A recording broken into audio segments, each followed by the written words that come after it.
The pick is in.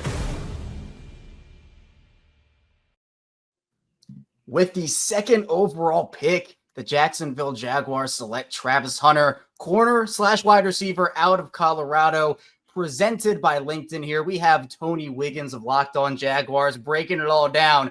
Now, Wig, the Jaguars had to pay a pretty hefty price. This was originally Cleveland's pick. They move up from number 5 to number 2, give up draft capital both this year and next year. Let's start with the haul. It's only a 3-spot move up. Was this worth it to go get Travis Hunter?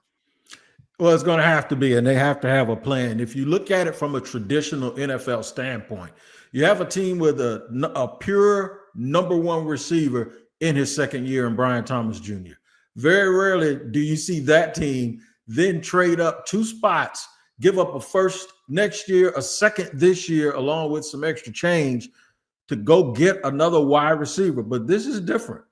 Liam Cohen, Tony Boselli, and James Gladstone, they're not old school. They're new school. And new school means everybody that always sits there and talks about these draft picks and we're going to save draft picks. They said, no, we're going after the best player in the draft and we're going to make something in Jacksonville the absolute best. And I think they got the best player in the 2025 NFL draft.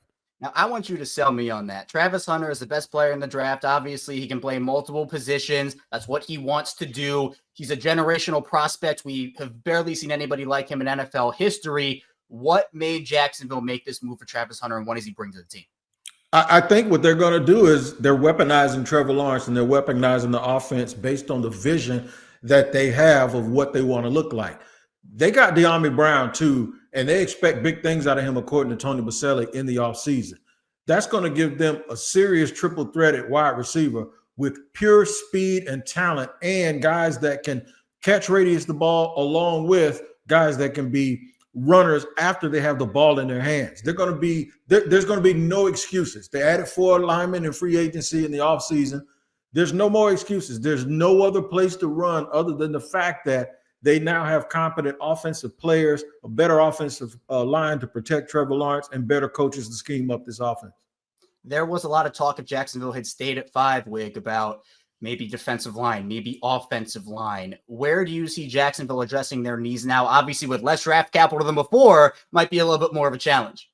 Well, it's going to have to be in the 3rd round. And to me, this entire thing was also based on James Gladstone knowing what his history is with the Rams and how much impact he has had over the years with them having success with their draft picks on day 2 and day 3. And I think that gave them the confidence in this particular draft that people said didn't have a whole bunch of big time talent at the very top. Let's get the best player, and then I'll do what I normally do, and I'll address all of that other stuff later. We can get Jamari Caldwell in the 3rd round, maybe. We can find other guys in the 3rd round that we can develop. And not only, we've added now talent to the top of our football team, we injected a whole bunch of talent into the middle and the bottom of our football team. Now we're going to find guys that are the correct picks for this team with the limited picks that they have left and see if all of these things can come together and rise this ship out of purgatory. And that's where they've been in NFL purgatory for most of their existence. Jacksonville got a big-time talent. And for continuing coverage of the Jacksonville Jaguars, be sure to subscribe to Locked On Jaguars wherever you get your podcast. For more on Travis Hunter, let's hear from Locked On Buffs, who spent a lot of time covering Travis Hunter up close.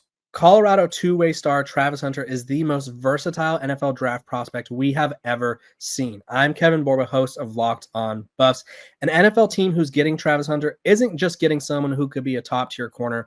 They're getting someone who could be a top-tier receiver. Yeah, you heard that right. On any given down, he could go shut down a team's top receiver, or he could go burn the best corner in the NFL. It's just what he does.